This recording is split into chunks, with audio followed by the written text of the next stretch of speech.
Okay, here we go. There we go. Hi, everybody. Welcome. How's it going? Excited? Excellent. Welcome to the Apple Soho store. We're the only store with a theater in it on the East Coast. You have to go up to Chicago before you hit one. And we have these great events all the time. Always check our website to see what's going on, apple.com/retail/Soho. And without further ado, I would like to introduce the senior arts and entertainment writer for Salon.com. He's our moderator for this evening. Please welcome Mr. Andrew O'Hare.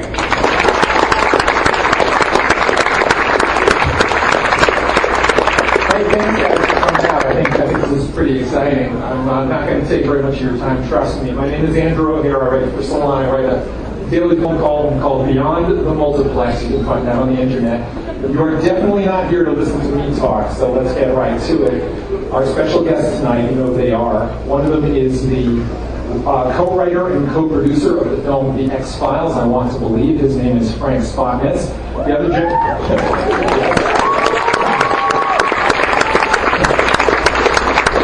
And the other gentleman who's with us tonight, I believe you have all heard of him. He is the director of the film. He is the co-writer of the film. He is the co-producer of the film. And he is the creator of a television series many of you have watched. His name is Chris Carter.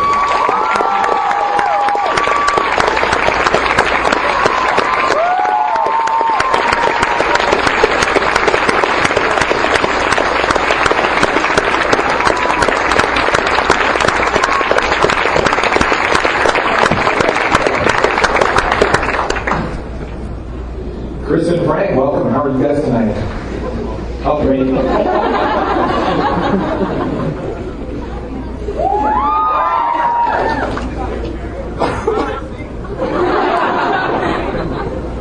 It seems like there may be some audience interest in this movie that you guys have. I hope so.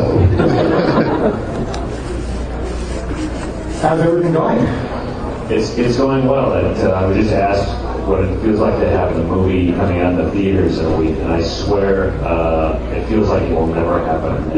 Somehow the clock is going to turn backwards and it'll never ever happen. Well, it's been a pretty long journey. I mean, the television show went off the air 6 years ago, and it's been 10 years since you last did a feature film about the X-Files. So what was the motivating force that kept you going to get to this stage where it's actually going to open? Well, we wanted to do this all along. And honestly, I thought the X-Files was going to take a very different path. I thought the show might go for 5 years and then hopefully we could keep doing movies. This is a long time ago. This is in the early 90s. And obviously that didn't happen. We did a movie after season 5, the show went for another 4 years. The studio approached us before the show ended to do this movie. And we took a break after the show ended, started work on it in 2003.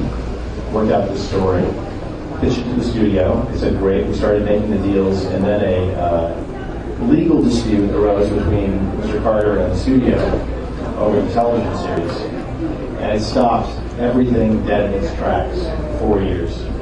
And I actually started to think the movie just wasn't going to happen.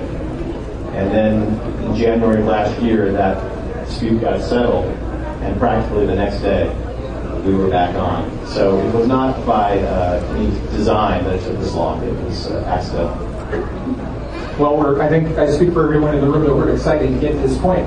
Are there dangers involved in coming back to a story and to characters who have been sitting for so long?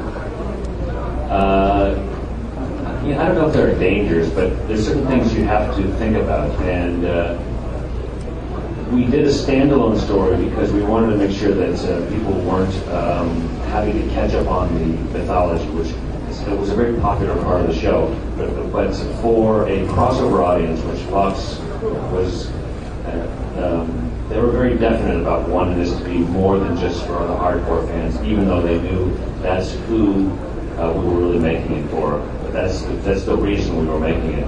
They wanted it to be for a wider audience. We did too. And in doing a standalone story, we think we've made a movie that people would go to see anyway. It's scary, it's smart, it has these two, we think, timeless characters, multi-story. I'll say